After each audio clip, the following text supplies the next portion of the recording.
Assalamualaikum warahmatullahi wabarakatuh. Bismillahirrahmanirrahim. Alhamdulillahi rabbil alamin. Wassalatu wassalamu ala sayyidina Muhammadin wa ala alihi wa sahbihi ajma'in.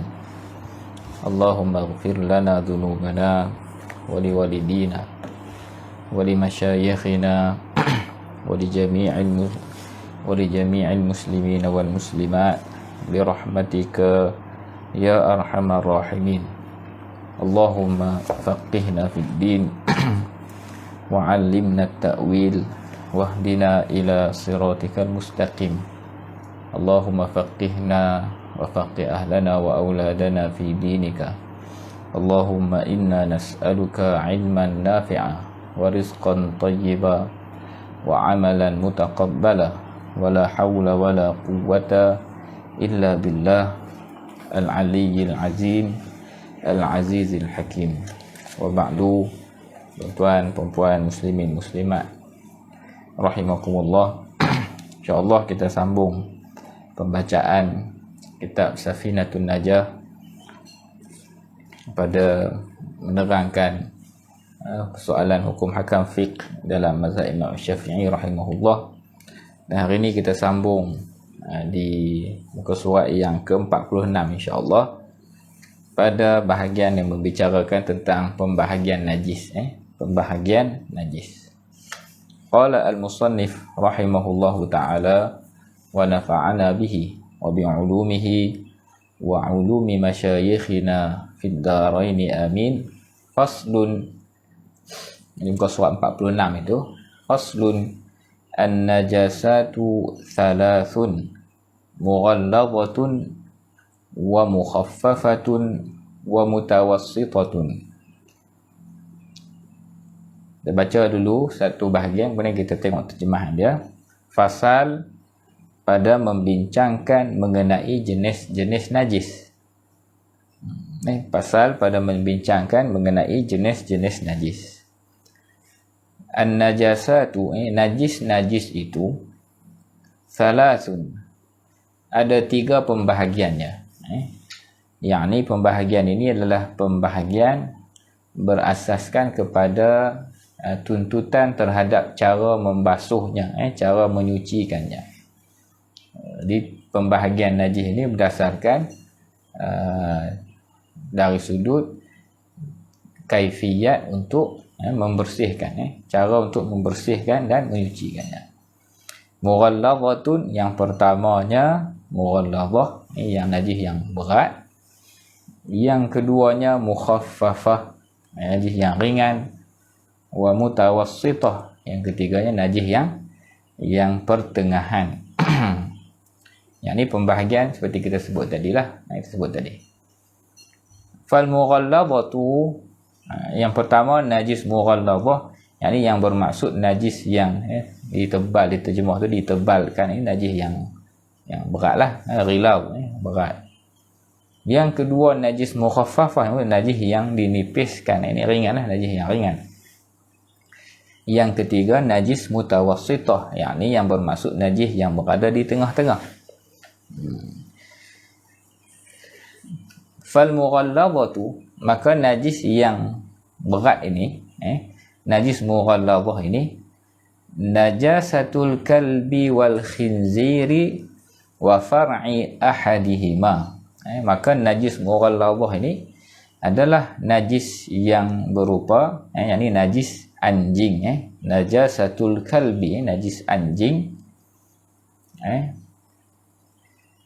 wal khinzir, dan khinzir, wa far'i ahadihima, dan salah satu, cabang, furu' ni cabang, ada anaklah, keturunan, salah satu daripada keduanya, salah satu daripada keduanya. Kita baca dulu, nanti kita akan teranglah macam biasa, kita baca dulu. Wal mukhaffafatu, yang keduanya najis mukhaffafah pula. Wal mukhaffafatu baulus sabiyyi, ialah air kencing bayi lelaki. Air kencing bayi lelaki. Air kencing bayi lelaki.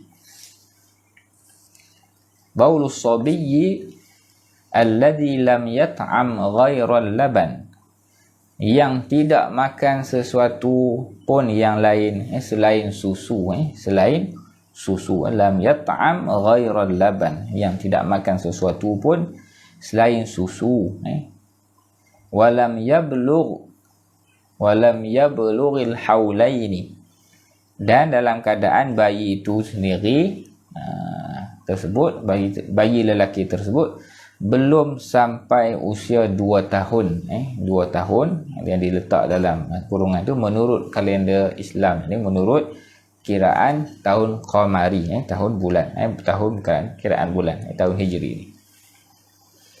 Yang terakhir wal mutawassitatu, dan najis mutawassitah sairun najasati, sairun najasat, dan najis mutawassitah pula adalah segala najis yang selain.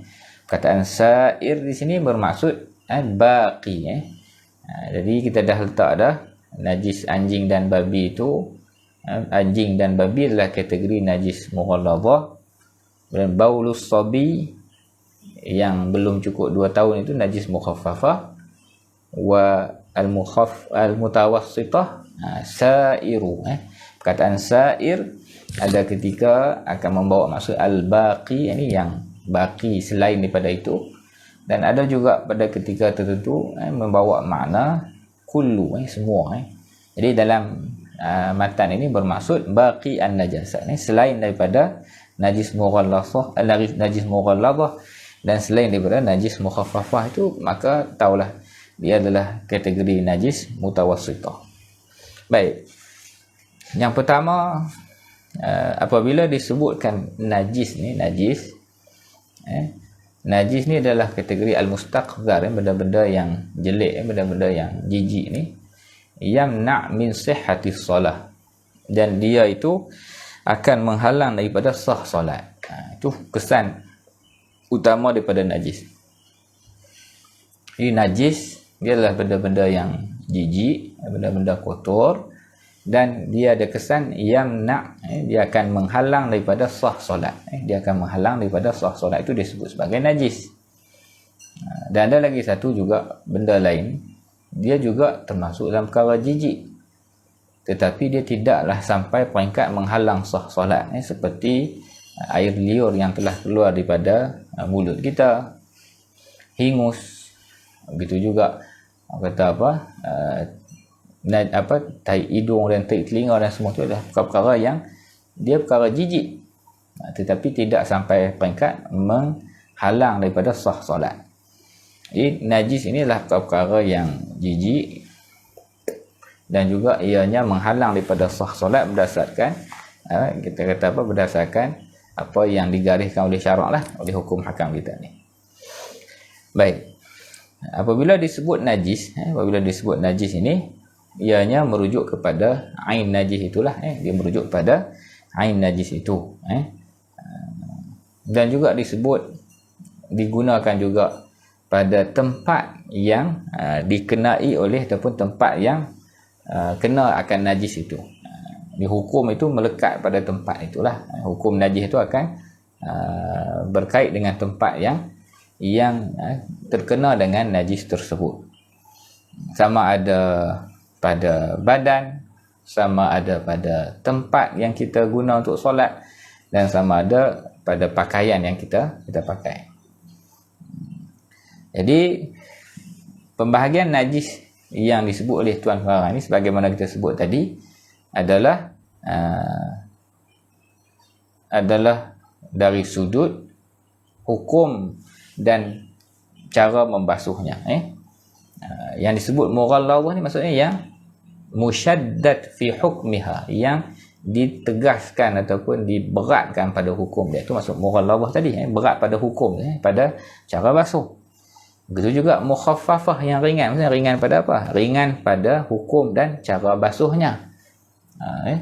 Begitu juga mutawassitah, yakni pada pertengahan, pertengahan pada hukum dan cara basuh dia, tengah di antara yang mughalladhah dan juga di antara yang mukhaffafah.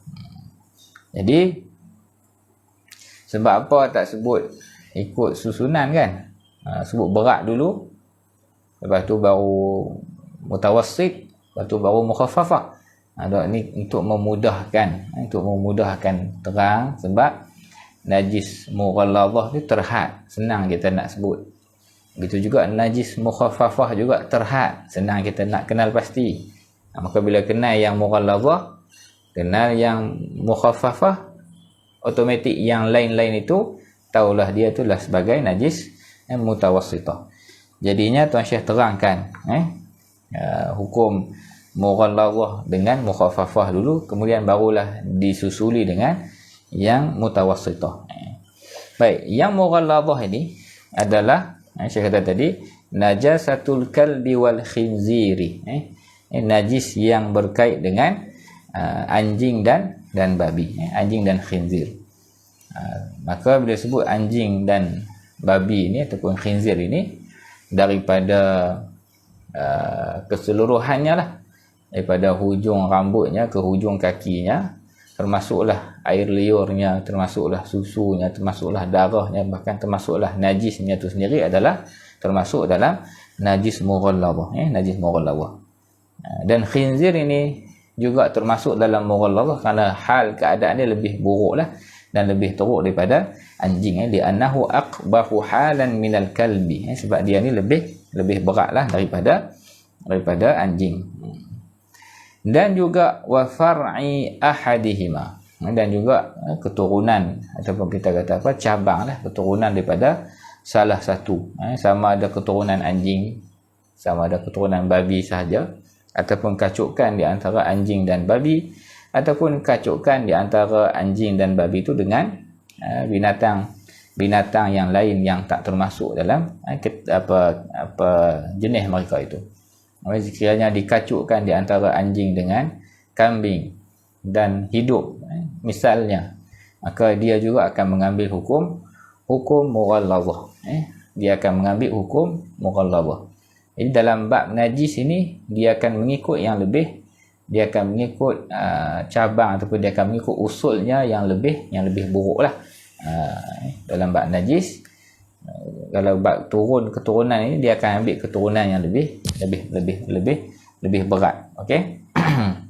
Jadinya cabang daripada anjing dan khinzir ini, walaupun daripada haiwan yang suci, walaupun daripada haiwan yang tahir, tetap akan mengambil hukum najis, dan mengambil hukum najis mughalladhah.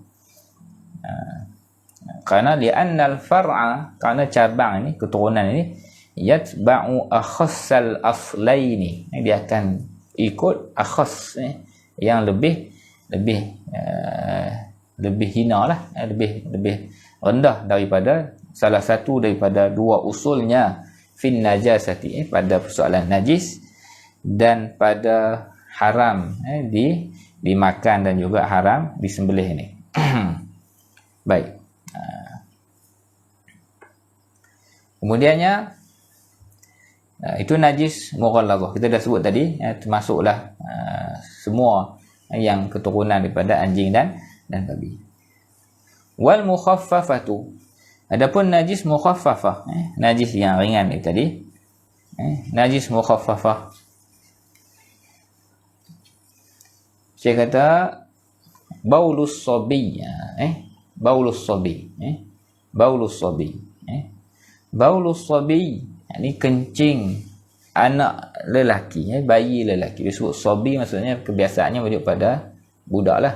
Walaupun kadang-kadang kita kena tengok jugalah ayat tu kan, dalam kitab ni biasanya merujuk kepada yang belum baligh ni juga digunakan. Tetapi sebab tu ditakyidkan, diikatkan dengan masalah bawah daripada 2 tahun, walam yablugh al-haulain.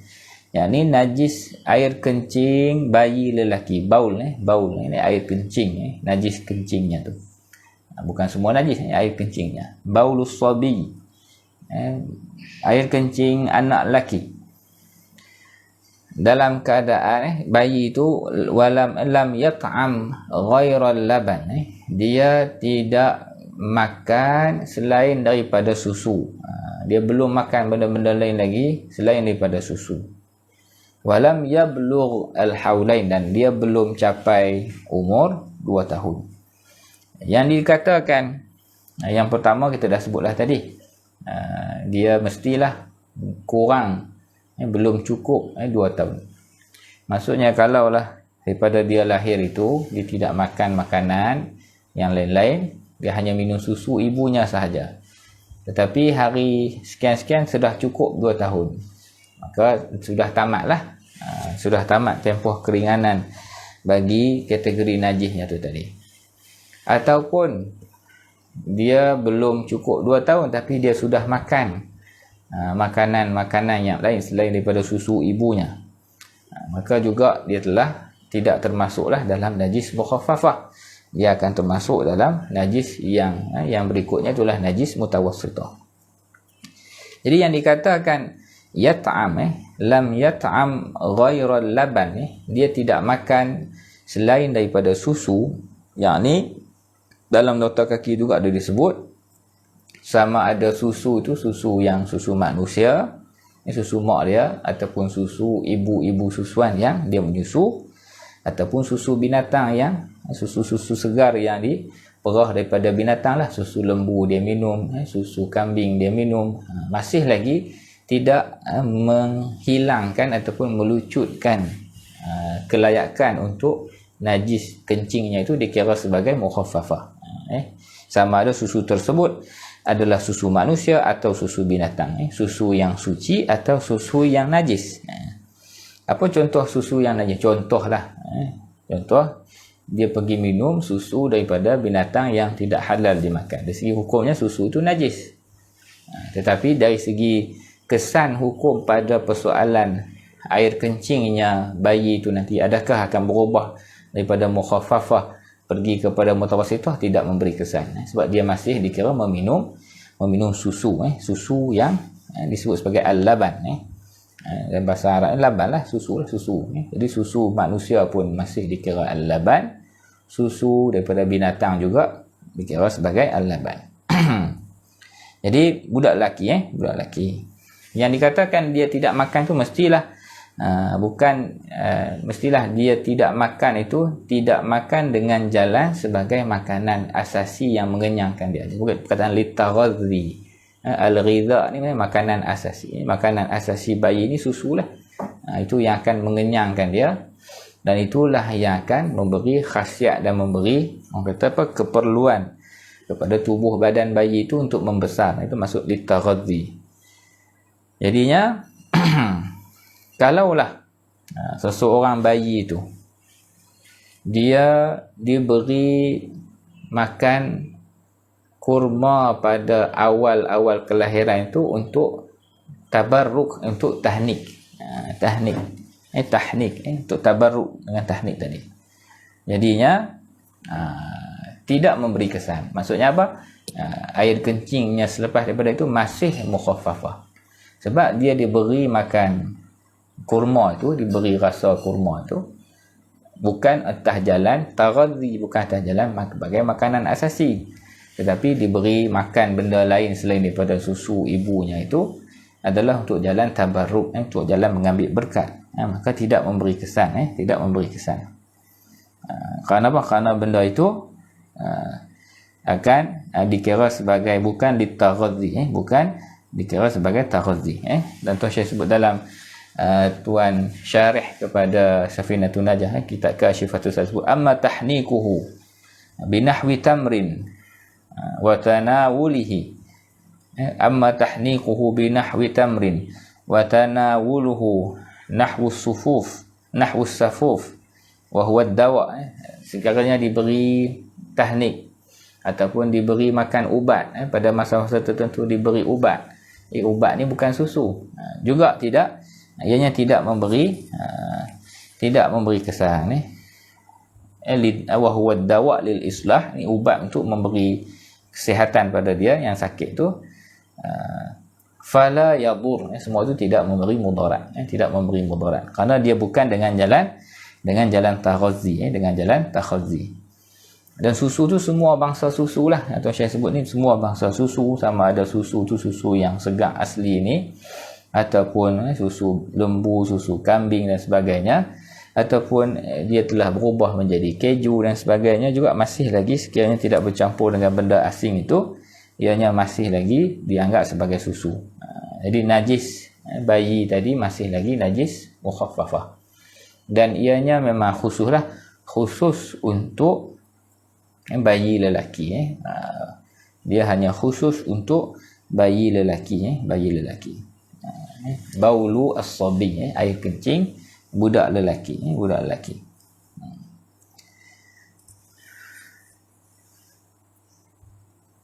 Baik. Dan yang terakhirnya wal mutawassitatu, najis mutawassitah, wal mutawassitatu sairun najasati, dan najis mutawassitah adalah segala najis-najis yang lain lah, segala najis-najis yang lain selain daripada najis mughalladhah dan najis mukhaffafah. Selain daripada najis mughalladhah dan selain daripada najis mukhaffafah. Fasal yang berikutnya lah fasal yang membincangkan tentang kaifiyat dan cara untuk membasuh najis ini. Kita bacalah sebahagian dan kita bawa pada kelas yang akan datang insya-Allah pada minggu hadapan. Sekiranya tidak ada kekangan dan halangan apa-apa, kita akan baca pada jadualnya lah antara 3:30 petang itu sehingga ke 4 suku lebih kurang.